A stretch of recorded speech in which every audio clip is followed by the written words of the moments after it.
So, I've had a bit of an idea of how to solve our warden problem. If you saw my previous episodes, you'll know that 2 wardens currently reside in my Thunderdome, and I want to use the Thunderdome, so I need to get rid of them.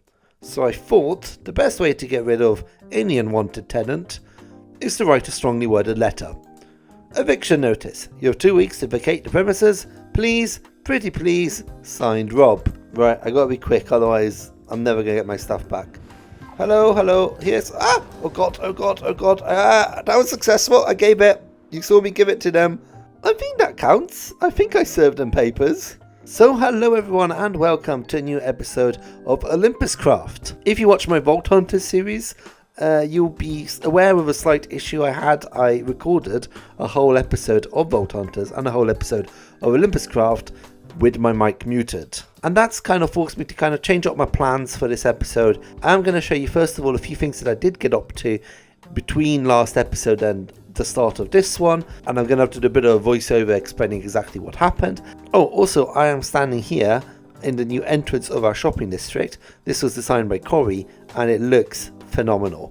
It's the Donut Falls, I believe they're called, and yeah, I love it. So, before we start doing new things on the server, I think it's time for me to go quickly through some of the things that we did get up to in this kind of muted footage. And the first thing you may have noticed is that my gear is good. I finished last episode with some pretty bad diamond gear, and I now have fully enchanted everything, which is pretty cool. And that is because something I was working on is the villager trading hall. I did manage to complete this.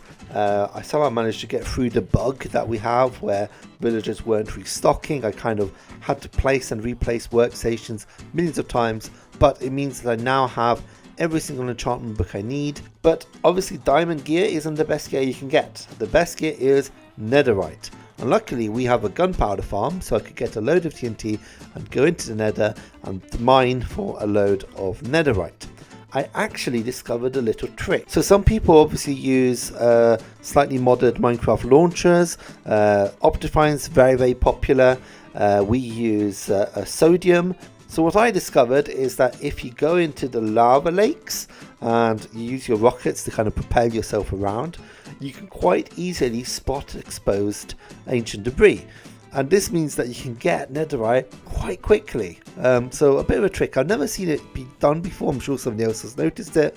But yes, I managed to get myself a whole set of netherite gear pretty quickly like this.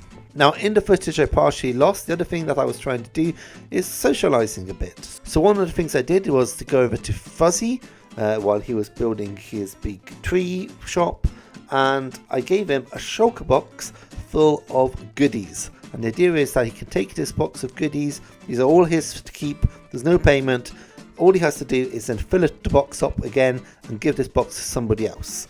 And it gives us an opportunity to kind of do something nice for one another and get to know one another as well. I also tried to help code with a dirt farm, and that was not very successful. You can't hear me scream in this clip, but let me tell you, I definitely screamed in this clip. Yeah, we somehow managed to explode half of our industrial district. It was pretty rough. I then met up with CWG, who was playing a prank on Fuzzy, and honestly, that scared me as much as the TNT did. And that's pretty much you all caught up. The only other thing that I have been working on, and this is a fairly big thing, is I actually started off my megabase. Now I do have a time lapse of this, and I'm going to show you in a second. But before I do that, I thought I would start off today's episode by actually signing up to the Chaos Games. Hellfire Mage has created some kind of tournament, and I've been told I need to sign up in the sign up shop. But I believe signing up isn't quite that simple. There's quite a few traps, and I'm probably going to die a bit. Oh, you're not going to be part of it. You're not going to be... Oh, no. I'm here purely to observe. Right. Start off with that. So, step 1 of the plan, done. Fire resistant potion, done. Step 2 of the plan, I'm going to go around shouting at the building. Ah! Ah! Ah! Ah! Ah! Ah! Ah! Okay, I can't see any skulk sensors. That's what that was. Ah, okay. Makes sense. I was trying to work out if there are any skulk sensors. Because they're voice activated, aren't they? So Yep. step 3 of the plan, I guess, is this.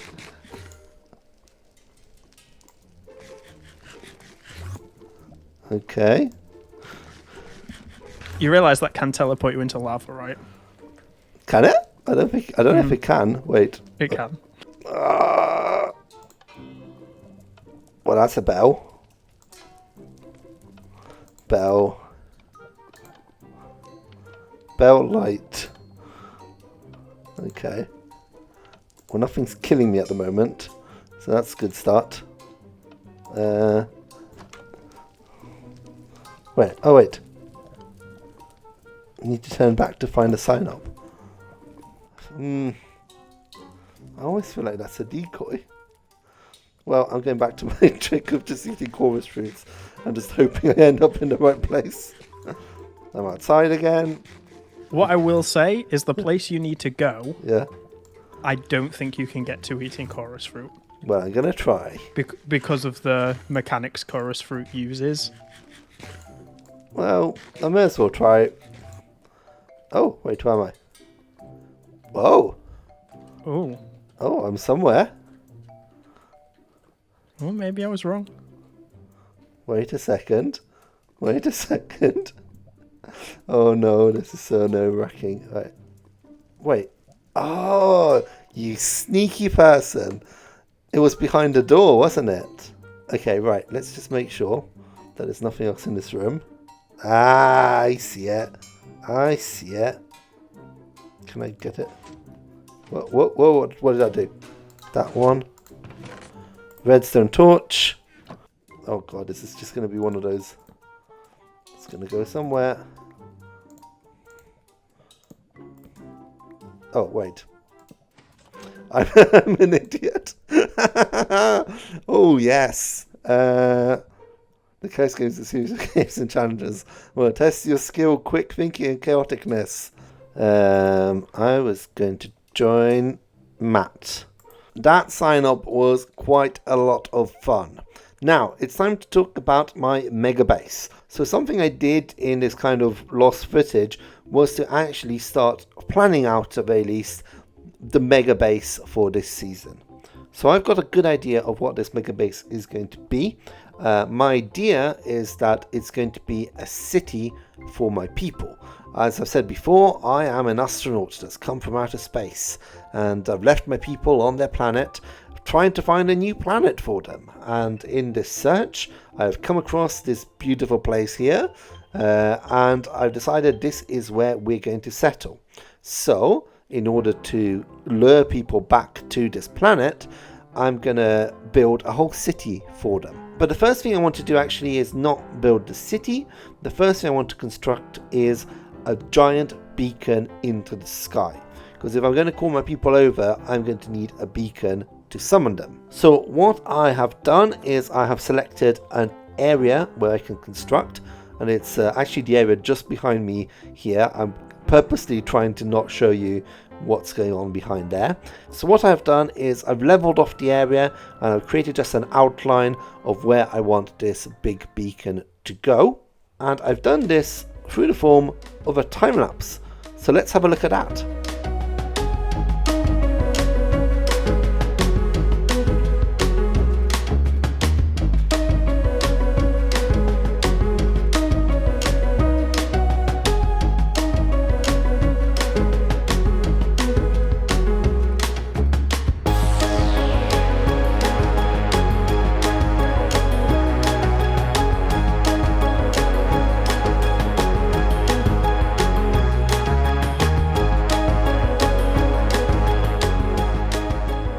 So there we have it. That is the outline of my new mega base. It's pretty big, isn't it? And also, this is just the kind of decorational central piece.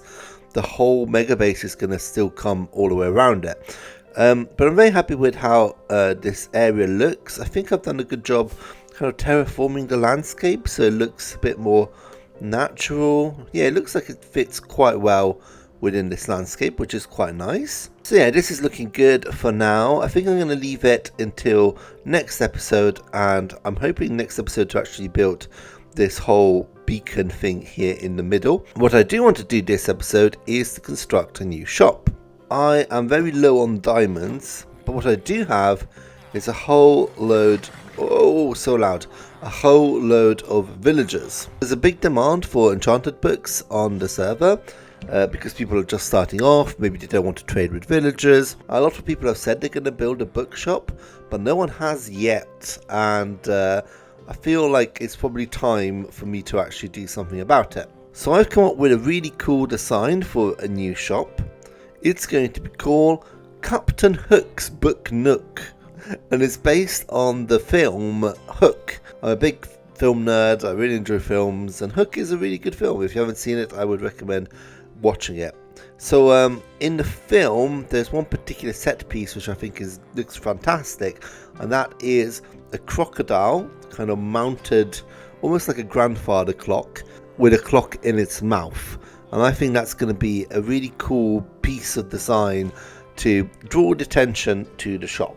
So I've collected some resources, and I'm going to go to Shopping District and start building this thing. Okay, I'm starting off with the legs. They look okay. I think once we start adding in the body, maybe it'll make a bit more sense. Yeah. I've got to make sure he's got like a big tail as well, because I think in the movie the tail is fairly large. Okay. So in the film, the crocodile is being like propped up by like a wooden frame. So I think that's what I'm going to build next. I think we need to build that. Yeah, that's looking quite cool, I think. I like the combination of stripped oak log and stripped birch logs as well. It kind of gives it a bit more texture, which is quite cool. I genuinely think that looks like a crocodile. I'm not upset with that. I think that looks pretty cool. Yeah, okay, I need to put in some arms, I think that's the next step, and then I need to work on the head. Okay, ignore the rain. I can't really do much about that at the moment, but I think these hands look okay. Yeah, like I think they could be better, but I'm not mad at them, to be honest. So this is the mouth, and I think that here we should start putting this clock face, because I do, it's kind of like a grandfather clock that sits kind of in the middle of the crocodile's mouth. That's a cool looking clock. I like that. Let's see how it looks. I kind of like it. I think his eye looks a bit weird, but I do kind of like it. I think it does. I think it looks like a crocodile. You may say dinosaur, but you would say crocodile as well. I need to finish off this kind of structure thing, and then build the actual shop next to it. Right, this is the little connected shack, but what I really want to do is to actually build maybe like a little tower here. And then this could be the entrance. You come in here and you walk into the tower. And I think that will look quite cool. So I'm going to build that next, I think. Alright, it's definitely coming along. Yes, I think this is one of the floors. I think I'm going to do like 2 or 3 floors. But yeah, it gives me a bit of space to work with, which is nice. So there it is, Captain Hook's Book Nook. It's a bit of a tongue twister, but it's really cool. I'm really happy with how this shop came about. Look at that. Isn't that the cutest and funniest shop that you've ever seen? And I've started stocking it. I'm not quite finished yet, but I do have quite a lot of books to sell. And I've decided on a price. I've decided I'm going to sell them for 2 diamonds each, which I feel like it's the right amount at this point. I may have to alter it later on. And hopefully this shop should give me quite a bit of diamonds, because people really need the books. But with that, unfortunately, it is the end of today's episode. I hope you have enjoyed it. If you have, please remember to comment, like, and subscribe. And I'll see you all in the next one. Bye!